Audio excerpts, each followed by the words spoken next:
The pickup truck war is one that escalates quickly, with the big three constantly trying to sort of one-up each other for market supremacy. With a finely updated Toyota Tundra replacing the outgoing model, which was itself older than the wreckage of the Titanic. But not Titanic. The competition has grown even more fierce, especially on the inside. Look, I mean, if I'm being honest, most pickup trucks are essentially exactly the same, at least on the outside. You have a big engine in the front, a spacious cabin in the middle, and a useful bed out back. There's not a lot of variation here that isn't sort of purely stylistic, at least on the exterior. But the exterior isn't the problem for GM, and more specifically the GMC Sierra, which looks really good on the exterior.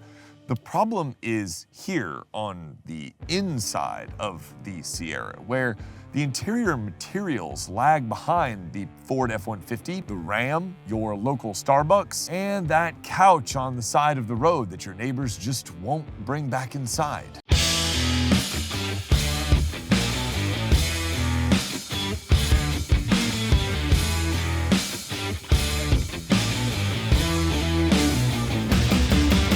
What's going on, everyone? Jax here with the 2022 GMC Sierra in Denali trim pre-spring refresh. And we're gonna talk about that. And we're gonna do it fast because the sun is setting on this review.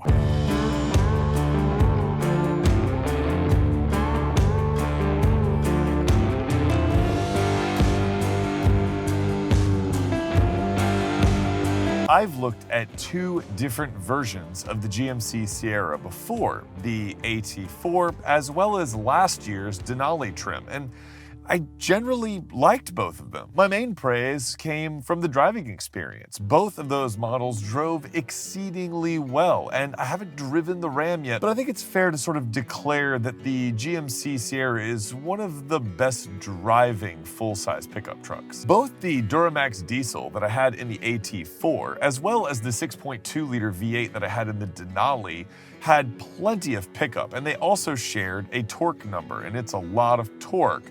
And the 10-speed automatic always kind of knew what gear to be in. It's a very intuitive transmission. But there are some problems in here. First and foremost, the infotainment screen, at least in 2022, is sort of laughably small in a vehicle of this size, measuring just 8 inches across. The soft touch materials are kind of like leather approximations in the same way that I am an approximation for Chris Hemsworth. No! God, please, no! No! And in this Denali trim, which costs $72,600, as both my girls pointed out on an especially cold volleyball morning, the rear seats are not heated, like they were in the $44,000 Kia Sorento I just had.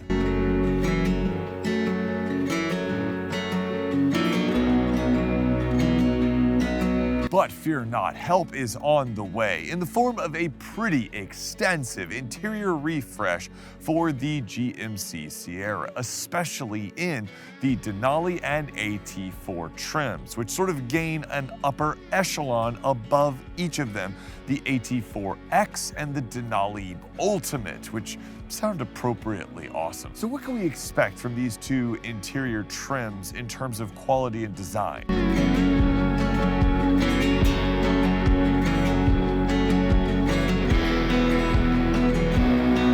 There are some big changes coming to the interior of the Sierra, so let's take a look at some of them because, in my opinion, I'm a fan of the way that this truck drives, and honestly, if I were going to get a full-size pickup truck and I saw some of these kind of features upcoming in spring of 2022, not now for some reason, but soon, I would definitely reconsider my position on whether or not to buy this truck. First and foremost, the interior is completely redesigned from what you see here, with an entirely new dash and center console and door card design. There's a 13.4-inch infotainment touchscreen display display, as well as a 12.3-inch digital driver information display, which is good because the current gauges are like pretty boring and that display looks way cooler. This gives that sort of driver instrument cluster a much needed upgrade when compared to sort of the digital dashes in the Ford F-150, and hopefully it helps to erase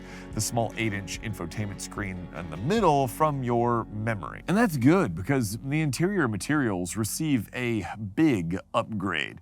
And the leather seats sort of look like actual leather seats, and they don't look like the outside of a PE kickball. They feature contrasting stitching, they're 16-way adjustable, heated and cooled, and now they feature a massage function. There's actual wood trim in the Denali Ultimate model, and that wood trim is embossed with topographical maps, because of course it is. The headliner switches to micro suede because apparently truck guys really cared about their headliners. And the old column-mounted gear selector moves to the center console, putting it sort of more in line with the competition that has a console-mounted gear selector.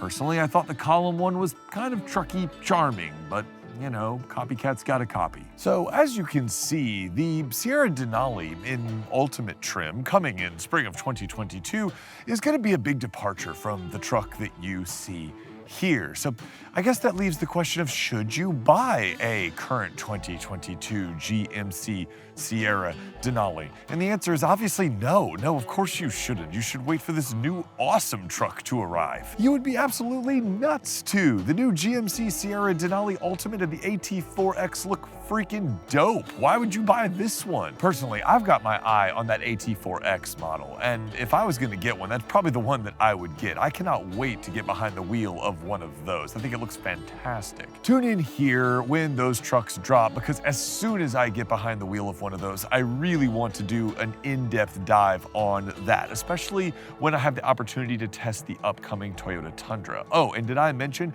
that both the Denali Ultimate and the AT4X are gonna get the new Super Cruise system? So come back here. I'm really looking forward to that, and check it out because I think that's gonna really push these trucks to the top of the market. I could be wrong, but it looks really good on paper. Guys, thanks so much for watching. I think these Sierras have the potential to really shake things up, especially now that the Tundra is out. You've got a really good truck in the Ram and the F-150, so it looks like the full-size pickup truck wars are showing no signs of slowing down. And hey, the more that these guys compete, the more that we all win. I mean, we got the EV F-150 and Silverado coming up, so it's a really exciting time to be into trucks. And as someone who kind of at the beginning of this channel said I'm not really a trucky guy, it's really gotten me kind of into them, to be honest with you. I've tested a number of them now, mid-size, light duty, and these full-size trucks, and I gotta admit, I see the appeal and I can understand it. So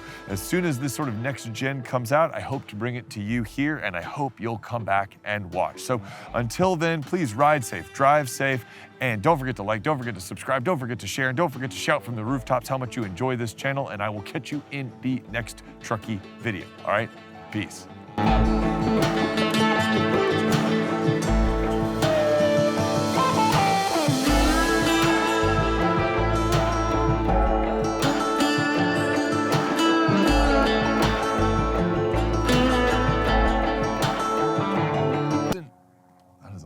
Plane that's going right over the top. I swear every filming location is in a flight path. What is wrong with me?